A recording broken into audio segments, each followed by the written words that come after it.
પ્રથમ તો નામ આપી દો. રહેમાનભાઈ પીરભાઈ કુરેશી, ગામ બાર પટોળી, તાલુકો રાજુલા, જિલ્લો અમરેલી. તમે આ ગઈવીટી દવા ક્યાંથી લાવ્યા હતા? ભરત એગ્રોમાંથી. ભરત પેસ્ટિસાઇડ રાજુલા, જયેશભાઈ નાગોદર દુકાને. પેલો રાઉન્ડ તમે કેટલા દિવસ પહેલા માર્યો? આજથી 10-12 દિવસ પહેલા માર્યો છે અને આજે પ્રમ દિવસ પાછો માર્યો છે. બીજો રાઉન્ડ મારેલો છે. અત્યારે તમે આપણે ચણાની અંદર જોયું 1 લાખ ફૂલ જ ઉગડી ગયા છે અને એક આખી મોટી ફૂલવાડી બની ગઈ છે. વાનસ્પતિક વિકાસ ખૂબ સારો થયેલો છે અને આ બધા ખેડૂત મિત્રો આ જોવા આવ્યા છે. તમને કેવું લાગ્યું રિઝલ્ટ આ દવાનું? રિઝલ્ટ સારું લાગ્યું. આમાં હું તમને ખાસિયત લાગી? ફૂલ બહુ દેખાય છે. બરાબર, તો તમને કેવું લાગ્યું? બહુ સારું લાગ્યું. રિઝલ્ટ આ દવાનું સારું છે બધી દવા કરતા.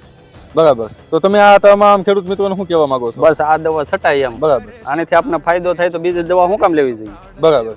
તો ખેડૂત મિત્રો આવા નવા રિવ્યુ જોવા માટે અમારી આ ચેનલને સબસ્ક્રાઇબ કરજો અને વધુમાં વધુ આ વિડીયો ખેડૂતો સુધી પહોંચાડજો જેથી કરીને સાચી માહિતી ખેડૂતો સુધી પહોંચે. ખૂબ ખૂબ ધન્યવાદ.